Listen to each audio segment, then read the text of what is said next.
Ya, shalom. Puji nama Tuhan, saudara yang terkasih. Kita bersyukur bahwa tiap-tiap hari dalam kehidupan kita, Allah selalu mengasihi dan memelihara kita. Nah, hari ini kita mau bersama-sama belajar tentang satu latihan jiwa atau disiplin rohani melayani. Ya, saudara yang terkasih, kita juga bersyukur bahwa kehidupan Kristen, kita sebagai orang percaya, kita punya tujuan ingin menjadi seperti Tuhan Yesus. Nah, salah satu cara untuk kita bisa menjadi seperti Tuhan Yesus adalah melakukan apa yang Tuhan Yesus sudah lakukan. Di antaranya adalah melayani. Tuhan kita Yesus ketika datang ke dunia, tujuannya hanya satu, untuk melayani, menyelamatkan kita manusia berdosa. Dan terkasih, hari ini kita akan bersama-sama belajar tentang melayani. Suatu hari, seorang tokoh terkenal bernama Plato mengatakan demikian, siapakah yang senang kalau harus melayani orang lain?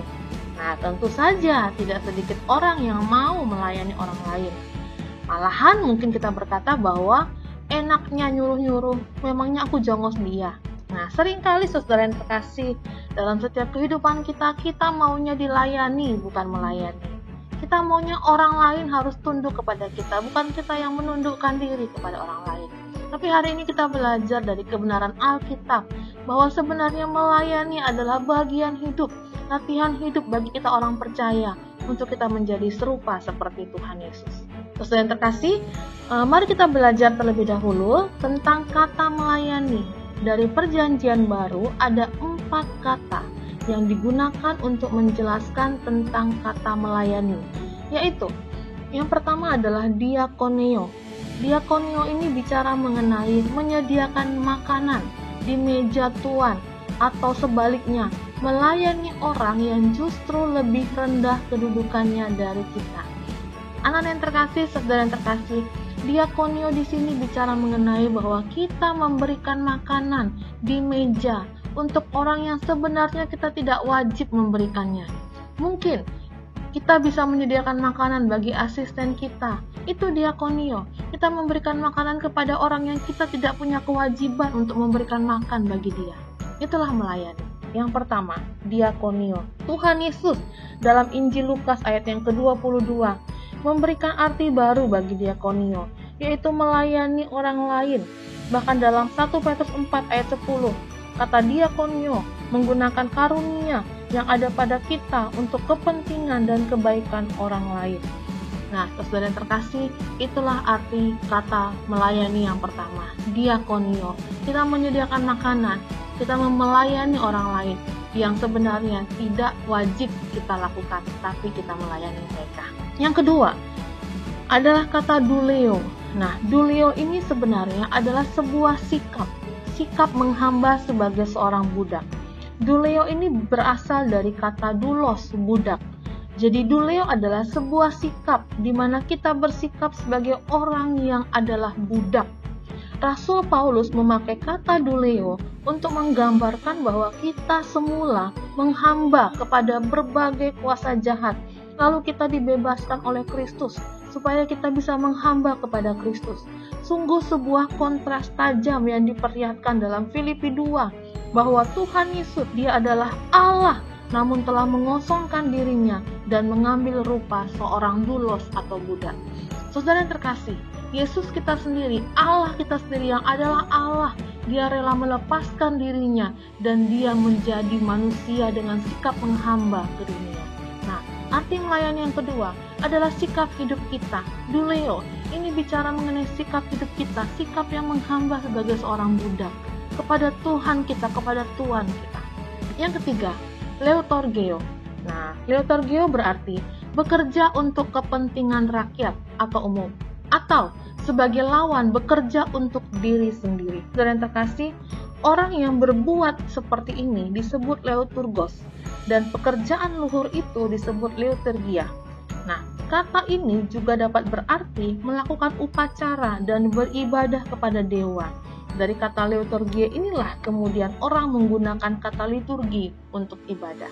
Nah, jadi ketika kita berbicara mengenai kata leoturgeo yang masuk dalam arti melayani, artinya adalah sesuatu yang kita kerjakan untuk kepentingan orang lain, Jadi ketika saya melayani dalam konsep Leutorgeo ini, saya melayani untuk kepentingan orang banyak, bukan kepentingan saya. Seperti Tuhan Yesus, atau ketika kita menginjili itu buat kepentingan orang itu, supaya dia masuk surga, supaya dia menerima keselamatan. Itulah Leutorgeo. Kita melayani, kita bekerja untuk kepentingan orang itu, bukan untuk kepentingan saya. Yang keempat adalah latreuo. Arti latreuo adalah bekerja untuk mendapat upah.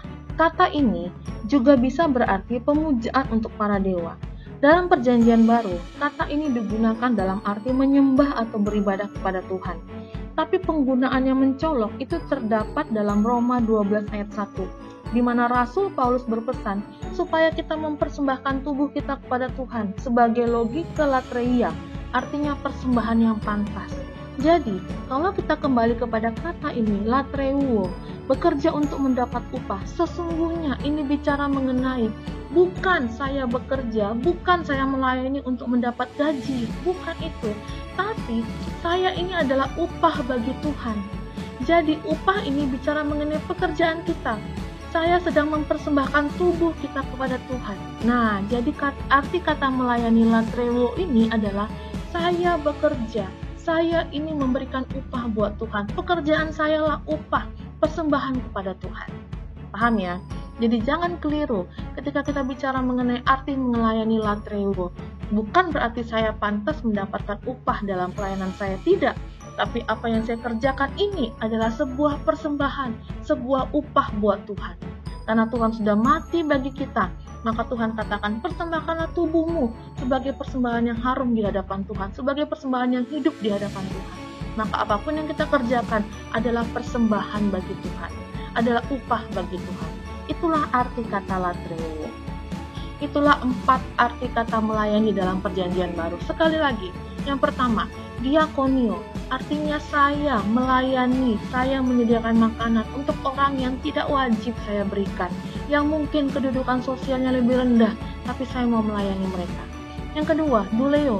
Duleo bicara mengenai sikap saya sebagai seorang budak, saya adalah budak Tuhan, sikap seorang hamba, seperti Tuhan Yesus yang adalah Allah, dia mengosongkan dirinya dan mengambil rupa sebagai seorang manusia, dan dia menjadi hamba. Yang ketiga, leutorgio, itu bicara mengenai ketika saya melayani, ketika saya bekerja untuk kepentingan orang tersebut. Contohnya saya menginjili untuk kepentingan orang itu, supaya orang itu masuk surga atau diselamatkan. Dan yang terakhir, latreuo, bicara mengenai bekerja untuk mendapat upah. Artinya apa yang saya kerjakan ini adalah upah buat Tuhan, persembahan bagi Tuhan. Itulah latreuo. Jadi, saudara yang terkasih, melayani dalam arti luas artinya adalah mengabdi atau menghamba kepada Tuhan dan kepada orang lain, atau sebuah pola hidup yang bukan lagi untuk diri sendiri. Sedangkan melayani dalam arti sempit adalah saya sendiri mengembangkan talenta saya, mengembangkan bakat saya, mengembangkan karunia yang telah Tuhan berikan kepada saya. Itulah arti melayani. Ada perbedaan antara karunia dengan bakat.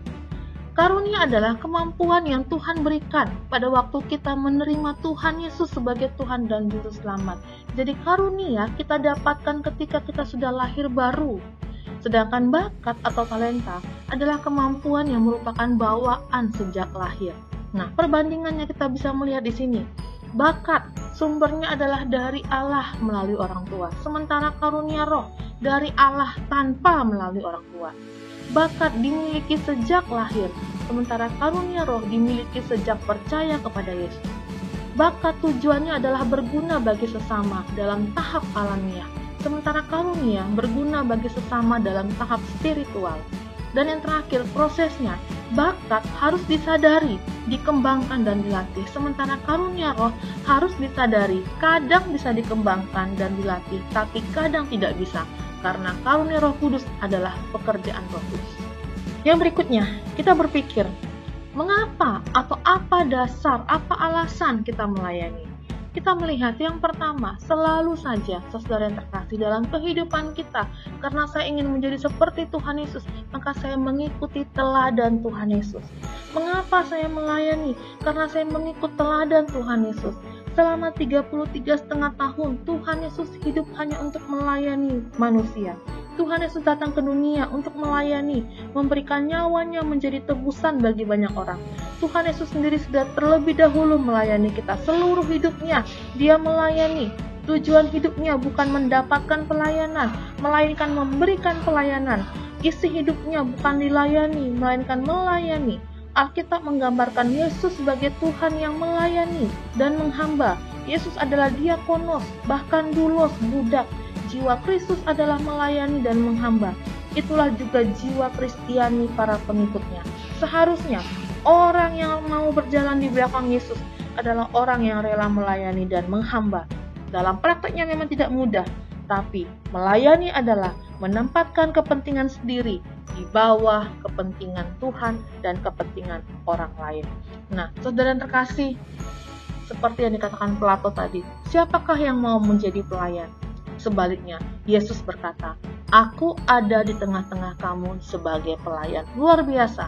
Injil Lukas pasal 22 ayat 27 mengatakan, Yesus berkata, "Aku ada di tengah-tengah kamu sebagai pelayan." Jadi, mengapa saya melayani? Yang pertama, ikutilah teladan Tuhan Yesus. Karena Tuhan Yesus sendiri adalah Tuhan yang sudah melayani kita. Yang kedua, mengapa saya melayani? Apa dasar saya melayani? Adalah wujud ucapan syukur atas anugerah keselamatan yang telah Tuhan berikan. Saudara yang terkasih, seorang anak Allah melayani bukan dengan tujuan supaya diselamatkan, tetapi anak Allah melayani karena ia sudah diselamatkan. Melayani adalah panggilan bagi kita semua yang telah mengalami karya penyelamatan dalam tubuh dan darah Kristus. Melayani bukanlah sebuah kewajiban saat kita menjadi seorang Kristen, bukan pula sebagai bentuk membayar harga karena Kristus telah menebus kita dari dosa, bukan. Tapi melayani Tuhan adalah ungkapan syukur kita kepada Tuhan atas anugerah keselamatan yang telah Tuhan berikan. Jadi, sebagai orang percaya, kita diselamatkan untuk melayani, bukan melayani untuk diselamatkan. Jadi melayani adalah panggilan setiap orang percaya yang percaya kepada Kristus. Mengambil bagian dalam pelayanan, di gereja, di sekolah, dimanapun, adalah salah satu bentuk ungkapan syukur kita sebagai orang yang sudah diselamatkan oleh anugerah Yesus Kristus.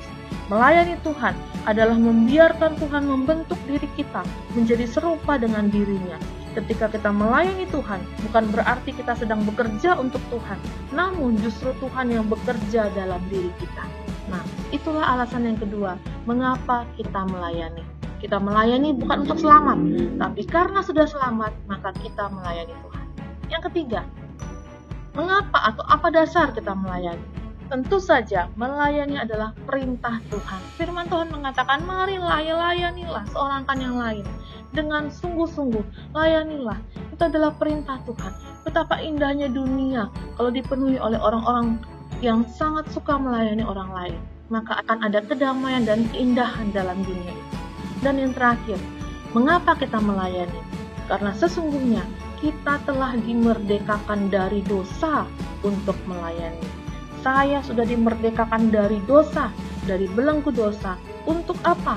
Untuk kita melayani Tuhan.